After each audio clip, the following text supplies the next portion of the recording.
fungsinya apa dari kami, maka kami membuat sistem yang bisa memberikan notifikasi kepada ketua DEMA dan anggota-anggotanya sebelum 2 minggu sebelumnya. Nah, biar anggota dan ketua DEMA itu bisa tahu bahwa 2 minggu sebelum ini bakal ada acara, yaitu pada bagian use case diagram. Nah, pada use case diagram ini adalah menjelaskan siapa saja yang dapat mengakses sistem tersebut dan apa saja yang mereka dapatkan. Nah, pada anggota yaitu seperti mereka bisa menunjukkan login, mengelola biodata, dan mengajukan program. Nah, sedangkan admin untuk kedua DEMA ini adalah memverifikasi apa-apa saja program yang masuk. Selanjutnya masuk ke kelas diagram, di mana kelas diagram ini adalah untuk memahami atau menjelaskan atau menggambarkan struktur data sistem, yaitu entitas, atribut, dan relasi antar entitas. Fungsinya adalah untuk merancang basis data dan logika objek aplikasi. Kelas utama pada kelas diagram ini terdapat 3. Yang pertama yaitu user, kemudian broker, dan notifikasi. Di mana user ini adalah untuk menyimpan informasi akun pengguna seperti nama, kemudian email, paspor, dan rule. Kemudian untuk broker, di mana di broker ini untuk menyimpan informasi program kerja seperti nama kegiatan, kemudian tujuan dari kegiatan tersebut, tanggal kegiatan, mulai dan selesainya kapan, kemudian deskripsi dari kegiatan tersebut, dan status dari kegiatan tersebut. Kemudian kelas untuk notifikasi di sini digunakan untuk mengirim pengingat kepada pengguna. Kemudian relasinya itu satu user bisa mengajukan beberapa broker, tapi satu broker hanya bisa diajukan oleh satu user. Lanjut ke sequence diagram. Sequence diagram ini digunakan untuk proses mengajukan program kerja atau broker, di mana alurnya itu yang pertama si anggota login ke sistem, kemudian sistem menampilkan halaman dashboard. Setelah itu ketika anggota mengklik ajukan broker, maka di sistem akan menampilkan form pengajuan. Setelah itu anggota mengisi form seperti nama kegiatan, tujuan, kemudian tanggal mulai dan tanggal selesainya, deskripsi dari kegiatan tersebut, dan dari departemen apa yang mengajukan kegiatan tersebut. Setelah itu sistem memvalidasi data. Jika datanya lengkap, maka data disimpan dan status jadi diajukan. Dan apabila sistem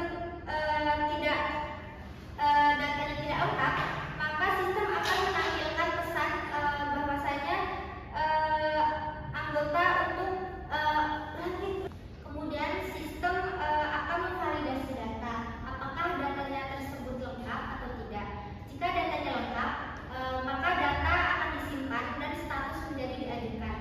Kemudian sistem memberi notifikasi ke admin untuk proses verifikasi.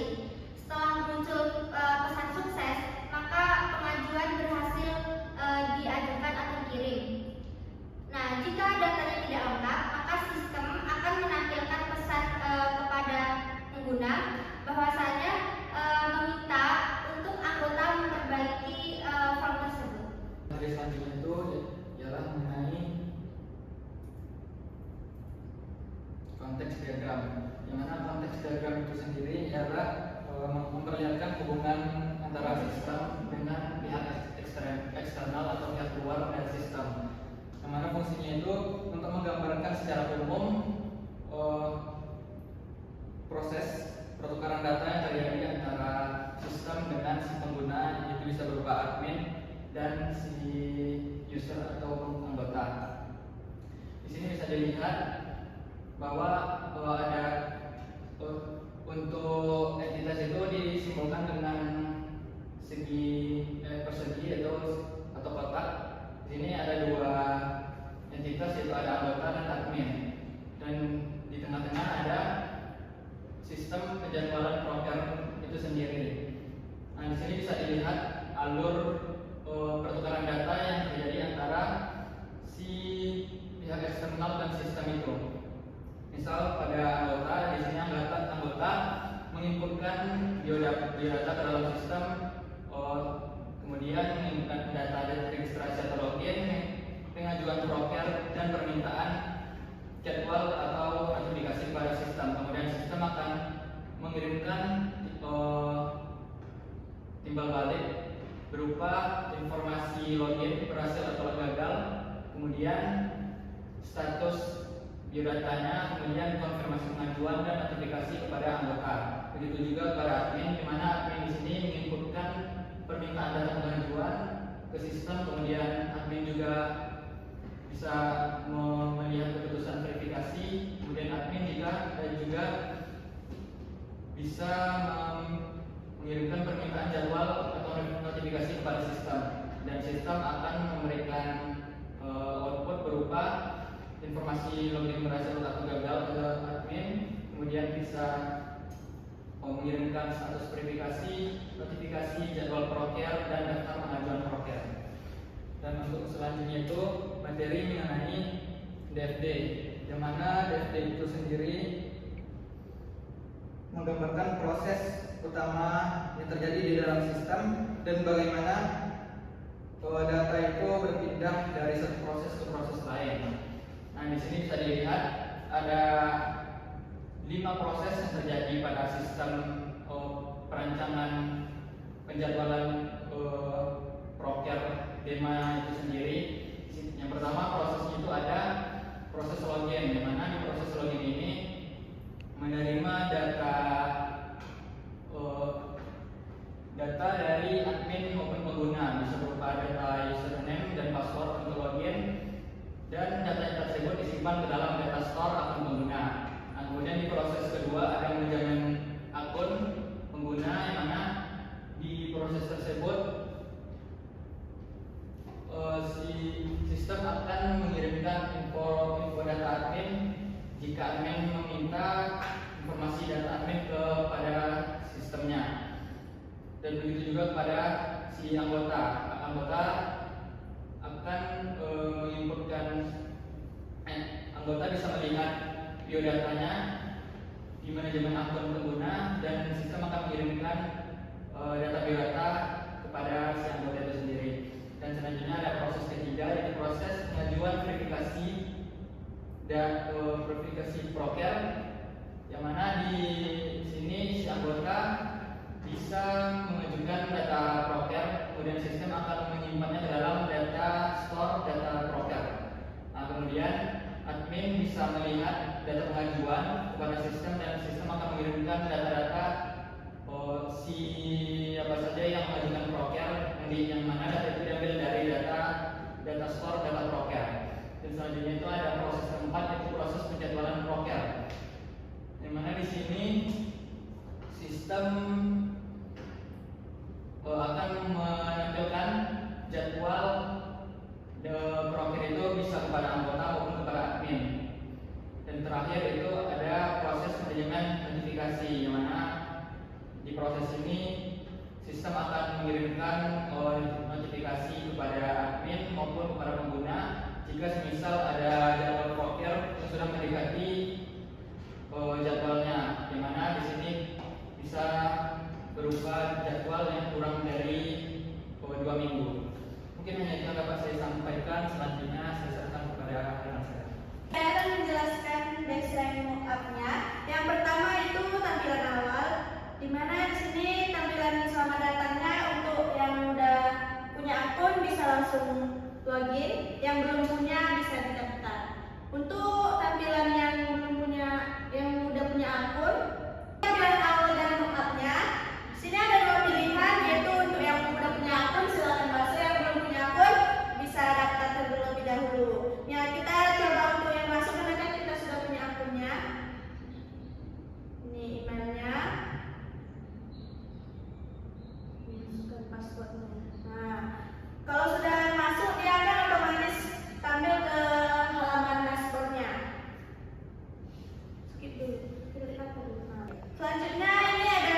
Selanjutnya notifikasi.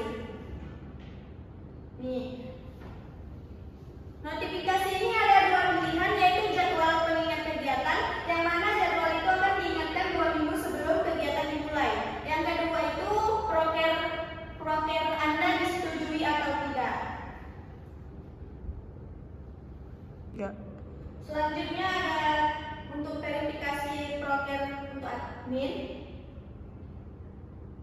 Nah, di sini ada nama proker yang diajukan, judul prokernya, tanggal pengajuannya dan status pengajuannya. Di sini admin bisa setuju atau tidak. Kalau setuju, dia akan kembali ke halaman dashboard dan masukkan notifikasi kalau proker itu sudah diverifikasi. Baik, selanjutnya itu bagian arsitektur sistem. Sistem penjadwalan proker demo berbasis web dapat diakses melalui HP, laptop, ataupun komputer.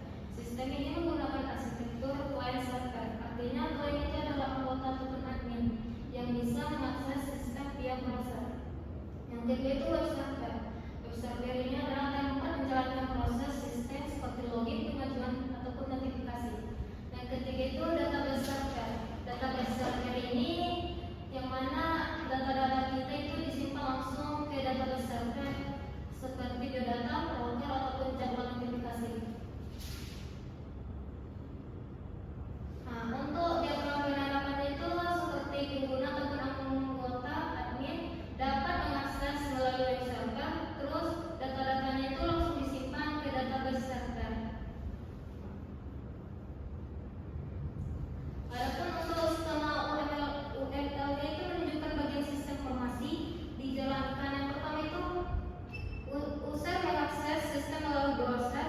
Yang kedua itu browser mengirimkan perintah ke web server. Yang ketiga itu web server menjalankan aplikasi dengan mengambil data dari database server. Dan terakhir itu data yang dibutuhkan dikirim kembali ke user dalam bentuk tampilan web. Diagram ini menggambarkan alur komunikasi antara klien, server, dan database dalam menjalankan aplikasi. Adapun kesimpulan dari presentasi kami itu mengenai perancangan sistem penjadwalan program kerja demo Fakultas Sains dan Teknologi berhasil mengatasi masalah koordinasi dan ketidakteraturan jadwal. Sistem yang dirancang memenuhi kebutuhan utama dengan fitur registrasi, login, pengelolaan biodata, pengajuan dan verifikasi program kerja, pencoblosan serta notifikasi pengingat. Pemodelan fungsional dan desain antarmuka yang intuitif serta arsitektur web client server memastikan kemudahan akses dan pengelolaan data. Dengan demikian, sistem ini menjadi dasar yang kuat untuk pengembangan sistem informasi yang efektif dan sesuai dengan kebutuhan demand. Sekian hasil dari presentasi kami. Apabila ada kesalahan kata, kami mohon maaf. Saya Airi. Wassalamualaikum warahmatullahi wabarakatuh. Assalamualaikum warahmatullahi wabarakatuh.